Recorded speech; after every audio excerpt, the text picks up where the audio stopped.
came together, first of all, because we're friends from college.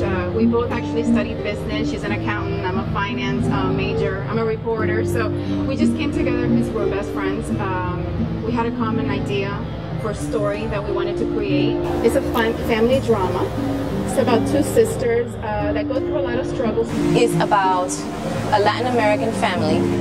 It is about two sisters from Little Havana that have very diverse paths. One of the sisters is very tied to her roots.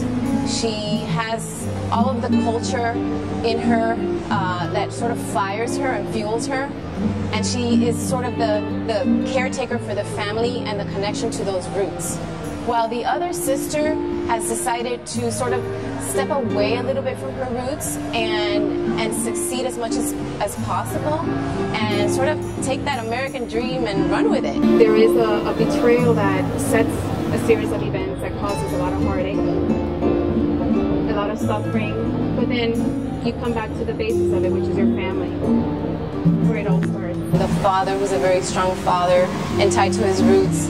Establishing a business here in Little Havana is very significant. It sort of gives a balance between tradition, culture, and modernism. We're highlighting a bunch of different areas of South Florida, which actually parallels the relationship between the two sisters. You know, so it's great because one sister is very conservative and very tied to her roots, and Little Havana is all about roots, you know, and culture.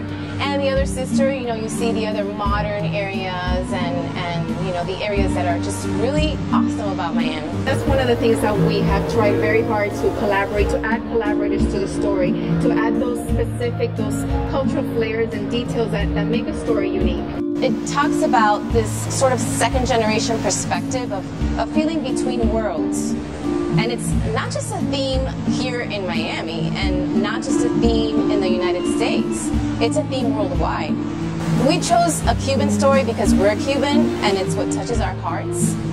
But it could have been a Polish story, it could have been a Mexican story, it could have been an Italian story, and it could be a story that happens in any country with any immigrant in this second to third generation sort of world where you're like kind of from here and kind of from there, and how do you deal with it as a family?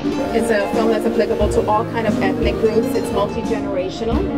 We have 3 generations in our film. Each character with their own storyline, with their depth, with their mystery, with their suspense. The target market for this film, there are many. I think that it is a film that is very mainstream. It's not just a family drama. There's suspense, there's action, there's thriller. So we do believe that it's going to appeal to different markets, young and old. The commonality theme in this story, if you'd have to identify one, is probably this searching for your self-identity.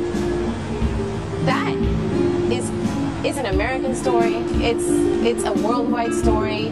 It's sort of this, you know, figuring out who am I, where did I come from, where do I want to go. No matter where life takes you, you know, it's going to take you on a different journey to find out who you are, what you need to do, what makes you happy, what satisfies you, your dreams, what you need to do to get to that. No matter what, it will sometimes take you in a different direction, but not to forget where you're from. And it's a really relatable story. It's my story. I love it. It's Christina's story, and I love that we're doing it together, heart and